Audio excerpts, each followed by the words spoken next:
Chart patterns, just like moving averages or fundamental structural or other technical indicators, are a dime a dozen.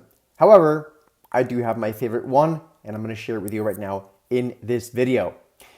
Now, when we look at this particular chart here on the screen, we are seeing my favorite pattern. I'm not even quite sure it has an actual name, but I'd like to share with you why I like it so much and what sort of the implications of it are through the lens of investor positioning.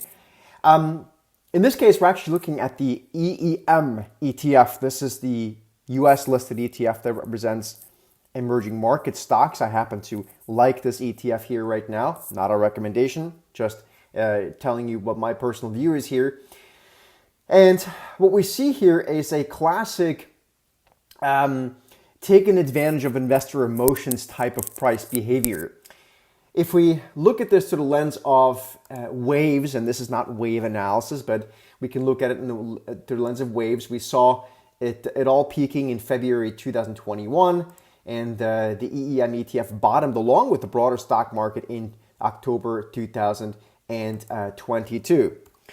Well, then it started to move sharply higher to a point that has had previous historical significance, and basically, even though it hasn't done a lot of work to the upside, we have since then largely traced out a series of higher lows in a sort of consolidation pattern.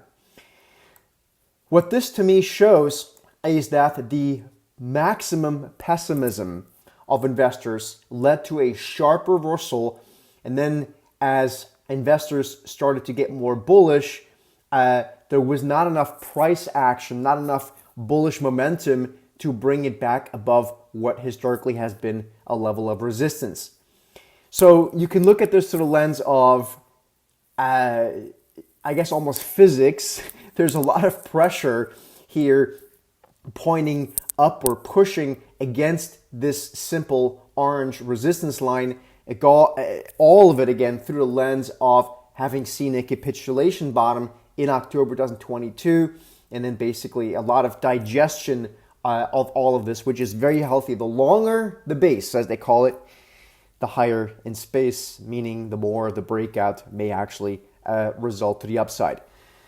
Now, when we look at this current situation here, emerging markets are actually, believe it or not, as I'm recording this right now, over the past month or so, are actually outperforming the S&P 500. I actually do think that's going to continue and maybe broaden quite a bit more.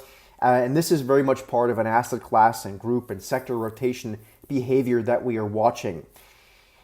Sector and group rotation and that kind of analysis is really the name of the game for almost any investor. We're moving to the best asset class or best asset that we see fit.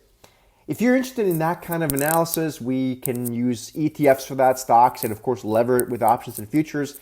We'd love to show you how that works in our free research call open to the public. Make sure you sign up for that down below or on the next screen, and we'll see you there.